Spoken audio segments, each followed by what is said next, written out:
I wasn't going to speak on this. I wasn't. But when I watched that video, that man speaking the truth from experience, not theory, not social media gossip, real lived experience in the trenches of American labor. And what he said hit me like a ton of bricks. He said Latinos, many of whom he employs, do not like Black Americans. Not only that, they compete against us in the job market. They exclude us when they become the bosses. And they even ask him, a Black man, to fire other Black men. And this ain't about Latinos, but we're not about to pretend that this isn't a real pattern. We are going to talk about this today.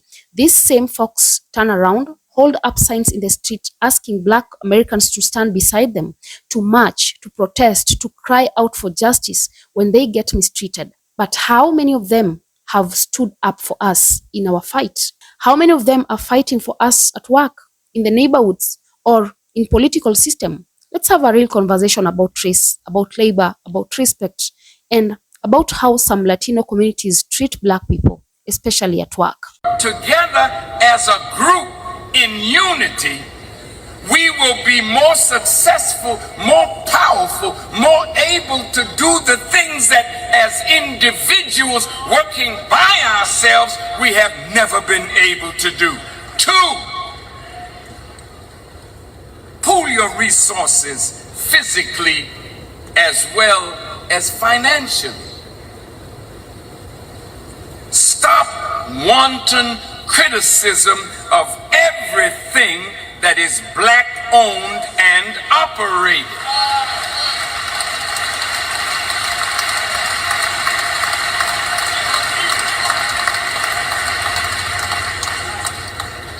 Four, keep in mind that jealousy destroys from within.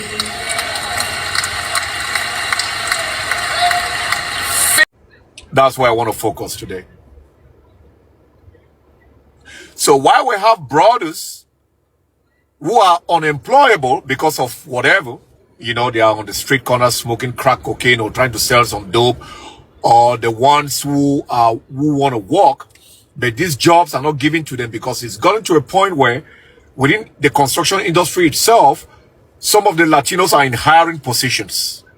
And we know when a Latino gets into a hiring position in any industry in America, they don't hire Black folk. When Latinos get into hiring positions in any industry in America, they do not hire African Americans. I know this for a fact because I have a lot of friends who are Latinos and I have a lot of my African American cousins. Some of them who wanted to go into construction. It's not because the brothers don't want to work. It's because white Americans have been living with African Americans even from the day when our ancestors came from Africa as enslaved people. White Americans will work with African Americans who want to work. Latinos will not work with African Americans who want to work. There's a difference. There's a difference. White Americans will work with African Americans who want to work. But Latinos will not work with African Americans who want to work. Latinos only work with Latino. So if you ask me, I can tell you that from my own personal self, that Latinos are more discriminatory and racist towards African Americans than even you. The Latino community in America is making billions of dollars every year with less education than black Americans. I'll repeat, so maybe some of you didn't hear me. The Latino demographic in America is making billions of dollars each year in America with less education than African Americans. Make that make sense. 90% of all subcontracting companies in America right now are Latinos. While our young black men are on the street corner, doing whatever they are doing, end up dead or going to jail. or no future. I just want. They are very discriminatory against black people. And it's like people want to say that I'm just making this shit up, but I'm not making it up, bro.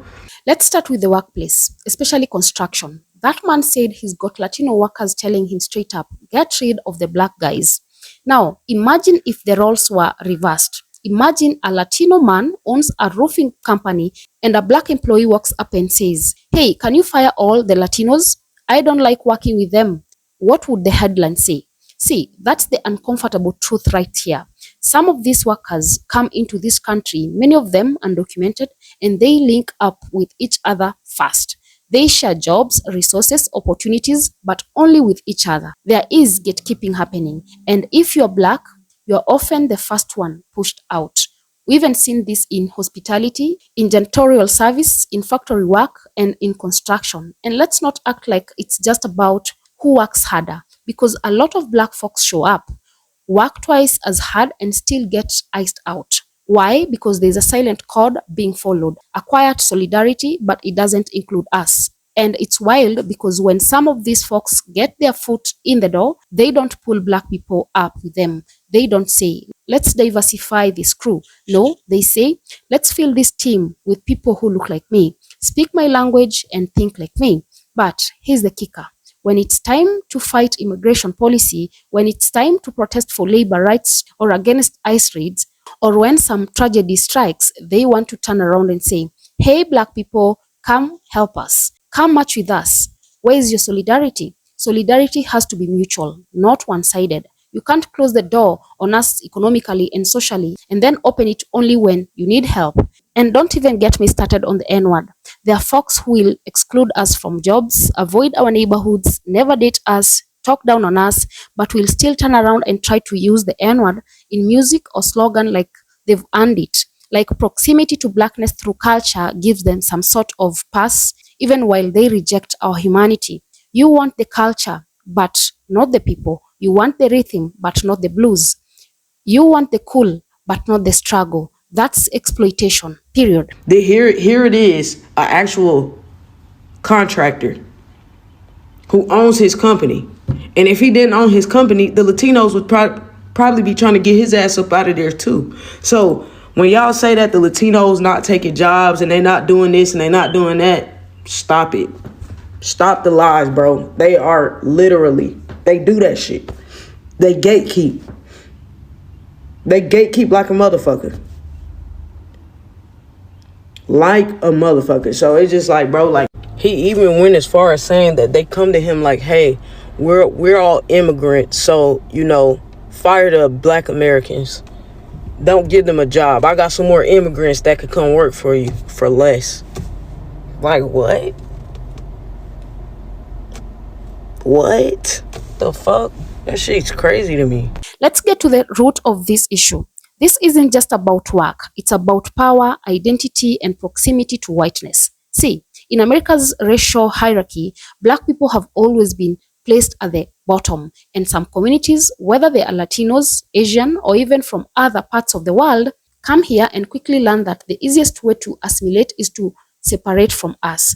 That's the unspoken rule, and unfortunately, too many play by it. Some Latinos, especially those who identify more with white passing culture, learn very fast that being seen as not black gets you further. So, even if you're discriminated against by white America, you're still trying to elevate yourself by stepping on us. But it goes deeper. A lot of this tension is economic. When Latinos come into certain industries in large numbers, like roofing, landscaping, or warehouse work, they build networks first. That's not evil, it's smart. But what happens next is the problem.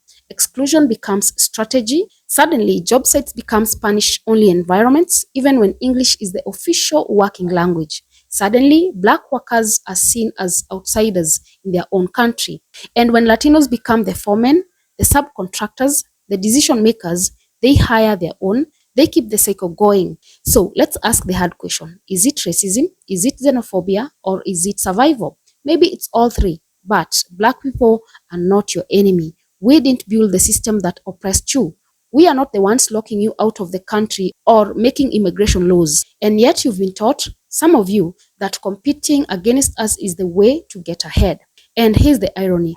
Black Americans have some of the loudest supporters of immigration reform. We've stood up for dreamers. We've marched against family separations at the border.